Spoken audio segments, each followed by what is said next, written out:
Hello everybody, I'm Miss Freda and I'm going to be reading to you this weekend Grandpa's Teeth by Clement. Help! I've been robbed! We heard Grandpa shouting. It's a disaster! Come quickly! He was still shouting as Mom, Agatha, and I ran up the stairs.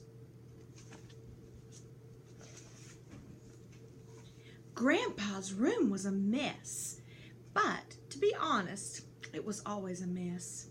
He blamed Gump, his old dog, but Gump looked too old to me to make much of a mess.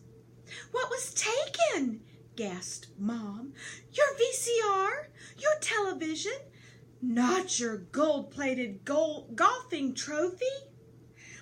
No, Grandpa said. It's much more serious. It's my teeth.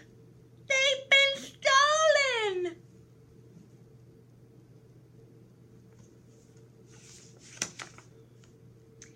Grandpa normally kept his teeth in a glass of water by the bed.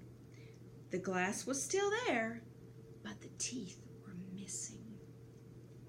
You haven't swallowed them by mistake, have you? Asked Mom. Of course not, replied Grandpa. Those teeth were special, handmade by the finest Swiss craftsmen. Agatha looked at Mom and whispered, Why is Grandpa talking funny? You see how serious this is? Moaned Grandpa. I may never speak the same again. Are you sure you've looked everywhere? Asked Mom. Under the bed, behind the cabinet, in all the drawers. Yes, replied Grandpa with tears in his eyes. I've looked everywhere. Mom called the police.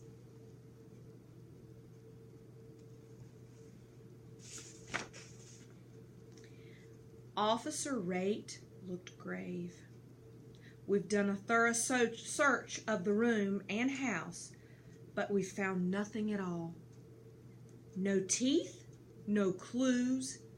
Everyone was at home at the time of the theft, so how the thief got in and out without being seen is a mystery. Can you give us a description of the stolen articles, Mr. Pertwhistle? Grandpa frowned, rubbed his chin, looked closely at the officer. Could you smile, please? He asked. Smile? Yes, a nice big smile. Officer Rate grinned sheepishly. No, shouted Grandpa angrily. I mean, really smile. Officer Rate smiled broadly.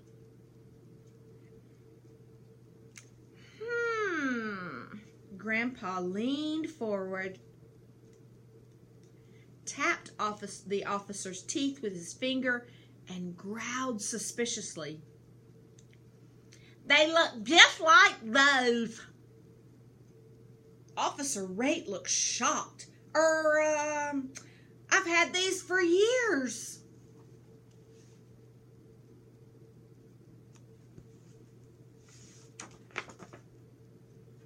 Officer Rate took us all down to the station for further investigation. Using Grandpa's description, the police artist drew a picture of the missing teeth. They put up our wanted poster with all the others. We made copies and put them all over town.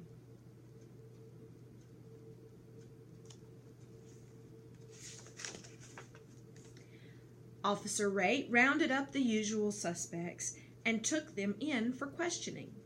All of them asked to smile. Most of them had missing teeth as well, but just one or two, not the whole set. They even brought in our unfriendly neighbor, Mrs. Carbuncle, because her own teeth didn't fit. But Grandpa didn't recognize her or the teeth in the police lineup. "I've never seen her smile before," he said to Officer Rate.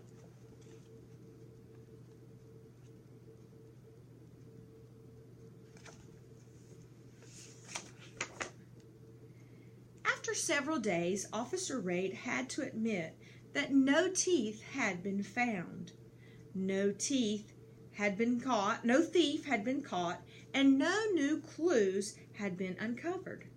Grandpa suspected everyone, especially anyone who didn't smile. Soon, the whole town was smiling at him, although he never smiled back. He had nothing to smile with. Mom even got a call from one of those TV shows, Unsolved Crimes. They came to the house in a helicopter. We had to reenact the whole thing.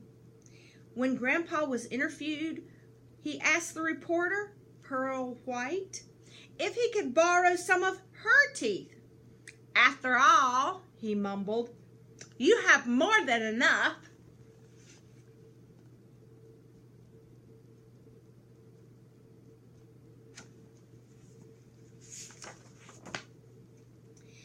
Dad called Switzerland to find out how much a new set of teeth would cost.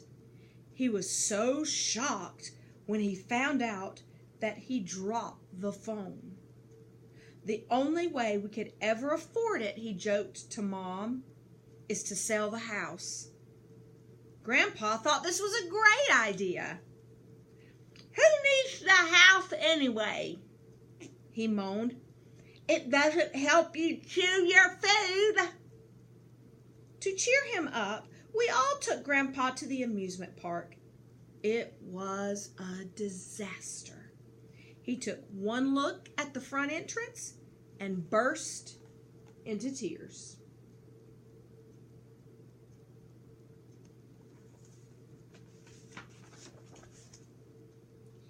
Everyone watched Unsolved Crimes, but no one called Officer Rate, and the crime remained unsolved.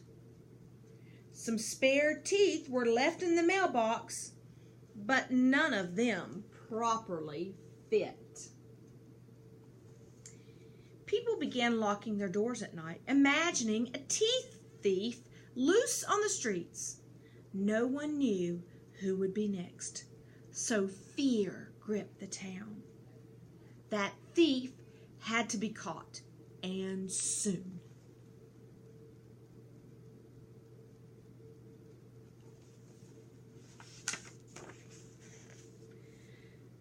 It seemed that the only way to prove beyond a reasonable doubt that the teeth in your mouth were your own was to smile broadly at every person you met.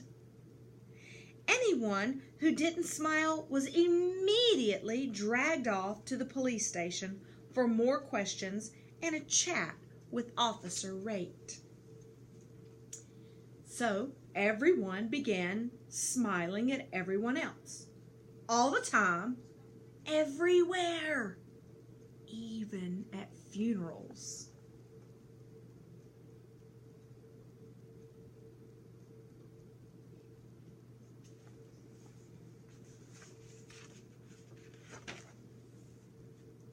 Because of Grandpa's teeth, the whole town was beginning to suffer.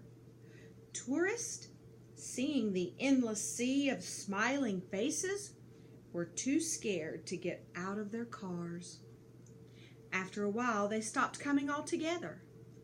Dad's cafe, like the rest of the town, was losing business. The mayor called an emergency meeting.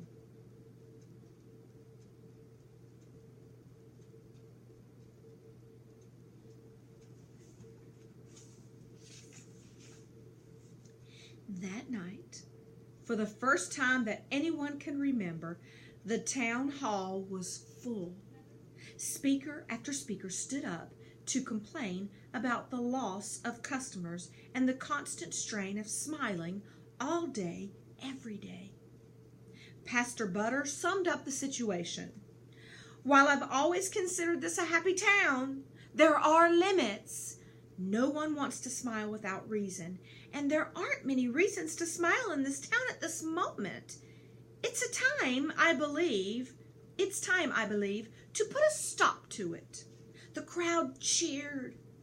Mr. Pertwhistle had one of the finest set of teeth in town, in this country, and he alone cannot afford to replace them. In fact, I alone could not afford to replace them either. But if every one of us put $1 in the collection plate tonight, we would have enough money to buy 2 new sets of teeth. Most people put in $1. Others put in 2.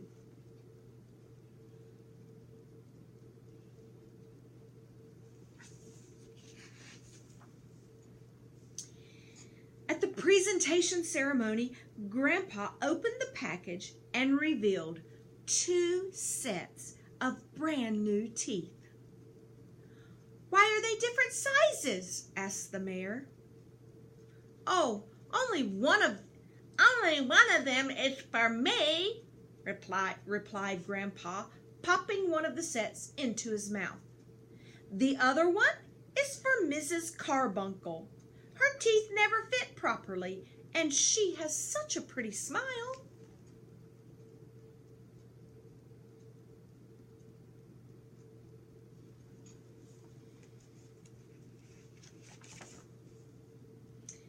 Grandpa was very happy with his new teeth.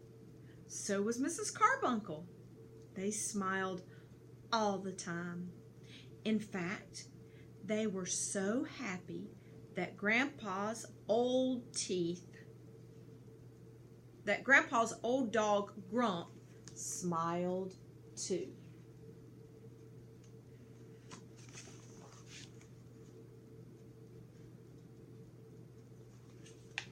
I hope you solved the mystery. Thanks for watching.